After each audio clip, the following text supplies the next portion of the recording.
Alright, maintenant qu'on a nos morphes de créer, ce qu'on veut faire, c'est les contrôler avec une série de contrôleurs.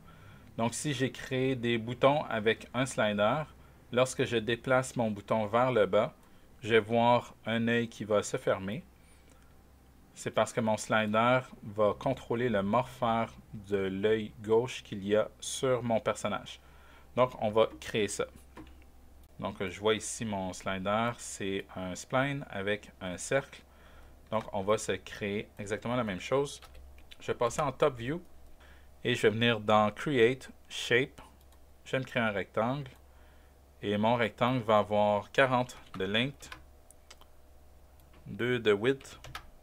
Et je vais ajouter un corner radius. Voilà.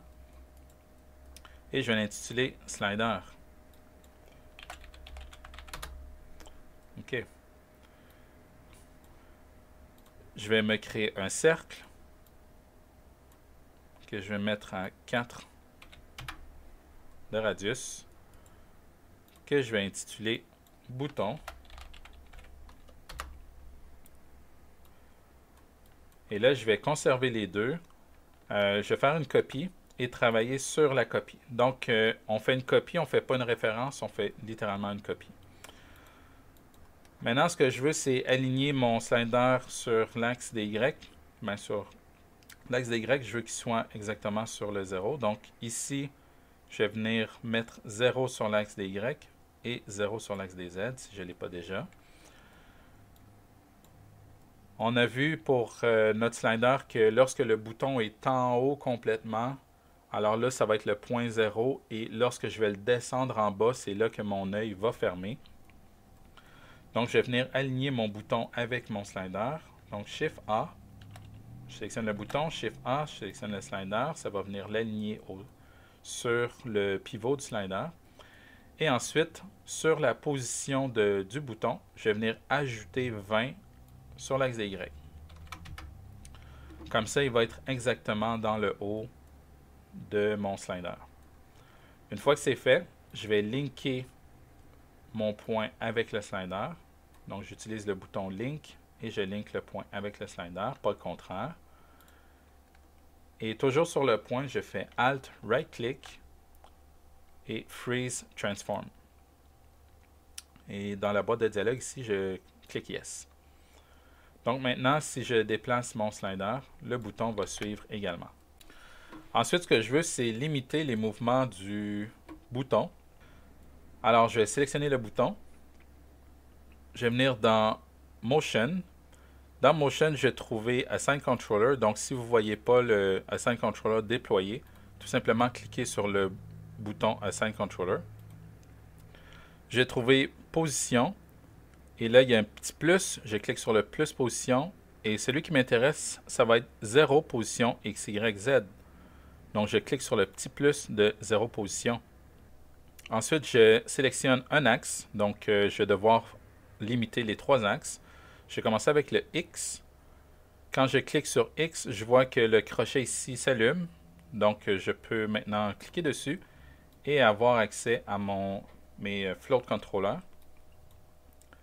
Je vais prendre Float Limit, je clique OK, et dans la boîte de dialogue, je vois que j'ai 1000 et moins 1000. Donc dans ce cas-ci, je vais mettre 0 et 0 en bas ici.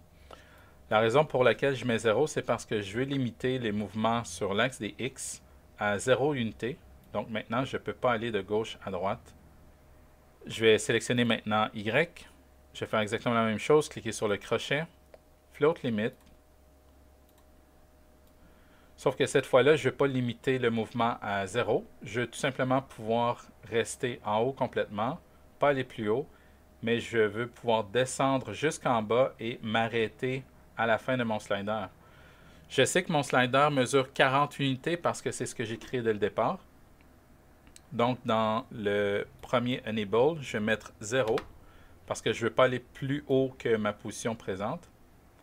Et dans le Lower Limit, je vais mettre moins 40. Moins 40 parce que mon slider mesure 40 unités et je veux pouvoir aller jusqu'à 40 unités vers le bas. Donc, c'est pour ça que je mets moins 40. Maintenant, on voit que je ne peux pas aller plus haut que la limite de mon slider. Et lorsque je descends, je ne peux pas aller plus bas que encore la limite de mon slider. Ensuite, les Z. Z va être la même chose que X. Donc, je sélectionne Float Limit. Et je vais mettre 0 et 0. Parce que je ne veux pas pouvoir déplacer sur l'axe des Z. Donc, quand je fais un test, je vois que ça fonctionne. Maintenant que c'est fait, je vais le dupliquer parce que je vais en avoir deux. Je ne veux pas avoir à recommencer ça à chaque fois. Donc, je vais tout simplement le dupliquer tout de suite et je vais faire une copie. Je ne vais pas faire une instance ou une référence. Et voilà, mes deux sliders ont été créés. OK, maintenant je vais prendre un slider. Je vais le positionner à côté de la tête de mon personnage. Donc, je peux tout simplement faire la rotation sur le slider. Je n'ai pas besoin de faire la rotation sur le cercle. Sur le bouton, pardon. Je vais le mettre ici. Et pour contrôler les morpheurs avec mon bouton, je vais utiliser un outil qui s'appelle le Reaction Manager. Je vais le trouver dans Animation, juste en haut ici. Ensuite, Reaction Manager.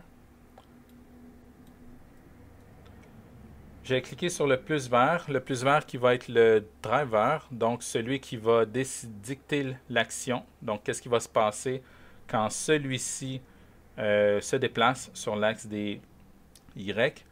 Notez que parce que j'ai fait une rotation à mon objet, à mon slider ici, je vois que l'axe des Z est celui qui pointe vers le haut, mais il ne faut pas se tromper, c'est toujours l'axe des Y qu'on veut déplacer. Pour ceux qui ne veulent pas avoir trop de confusion, tout simplement venir vous positionner en mode local. Et là, je vais voir que c'est l'axe des Y qui me permet d'aller vers le haut et vers le bas. Donc, je vais cliquer sur le plus vert. Ensuite, je sélectionne celui qui va causer l'action. Ça va être le bouton. Donc, je clique sur le bouton. Ensuite, ça va être Transform, Position, 0 position, et ça va être le Y. Donc, là, dans le Y, je vais voir Limited Controller Bezier Float. C'est celui que je choisis. Donc, je le vois ici dans mon Reaction Manager. Donc, ça va être le plus gris cette fois-ci. Et là, je choisis la tête, dans le fond, sur laquelle il y a le morpheur. Je clique dessus, Modified Object. Et là, je trouve morpheur. Et dans morpheur, j'ai la liste de tous les morpheurs qui existent sur cette tête-là. Donc, comme je veux bouger l'œil gauche et l'œil droit, ici j'ai Right Eye Closed, je vais sélectionner celui-ci. Et je le vois dans ma deuxième section. Le state ici, c'est la position du bouton. Donc, la position de mon bouton, c'est 0 parce que je suis en haut de mon slider. Et lorsque mon bouton est en haut, alors là, mon morph va également être... il ne sera pas affecté. Okay? Donc, mon œil est ouvert quand mon morph n'est pas affecté. Donc, le morpheur est à 0. Pour affecter le morph, dans le fond, pour l'activer, je vais venir positionner mon slider, mon bouton en bas. Et là, je vais créer un nouveau state. Donc ici, je vais cliquer sur le bouton Create State. Et je vois ici State 2, moins 40.